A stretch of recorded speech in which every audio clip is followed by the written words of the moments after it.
जिल्हा परिषद आणि पनवेल पंचायत समितीच्या सार्वत्रिक निवडणुकीच्या पार्श्वभूमीवर पळसपे जिल्हा परिषद गटात भाजप महायुतीने प्रचारात ठोस आघाडी घेतली असून विकास केंद्रीय प्रचारामुळे मतदारसंघामध्ये उत्साहपूर्ण आणि सकारात्मक वातावरण निर्माण झाले आहे। पळसपे जिल्हा परिषद गटातून भाजप महायुतीकडून हर्षदा घरत, कोन पंचायत समितीसाठी योगिता लहाने आणि पळसपे पंचायत समितीसाठी राजेंद्र पाटील हे निवडणुकीच्या रिंगणात आहेत।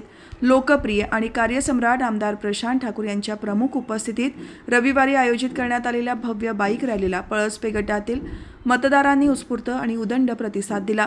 पळसपे आणि कोन येथून या बाईक रॅलीला सुरुवात झाली।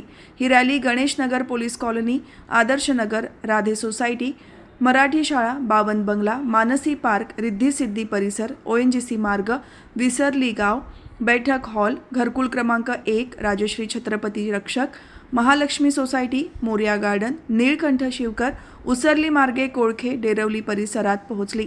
पुढे राजे छत्रपती घरकुल मार्गे शिवकर परिसरात रॅलीची सांगता झाली। पळसपे जिल्हा परिषद गटातील गावागावातून गेलेल्या या रॅली दरम्यान भाजप महायुतीच्या कार्यकर्त्यांमध्ये प्रचंड उत्साह दिसून आला। रॅलीच्या माध्यमातून रस्ते, पाणी पुरवठा, शिक्षण, आरोग्य आणि मूलभूत सुविधांचा विकासाचा संदेश थेट घराघरात पोहोचवण्यात आला। या रॅलीला मोठ्या संख्येने सहभागी होत पळसपे गटातील मतदारांनी भाजप महायुतीला आपला स्पष्ट पाठिंबा दर्शवला। एकूणच पनवेल तालुक्यासह पळसपे जिल्हा परिषद गटात भाजप महायुतीच्या प्रचाराला मोठा प्रतिसाद मिळत असून सुज्ञ मतदारांचा कौल विकासाच्या बाजूने म्हणजेच भाजप महायुतीकडे झुकत असल्याचे स्पष्ट चित्र दिसून येत आहे।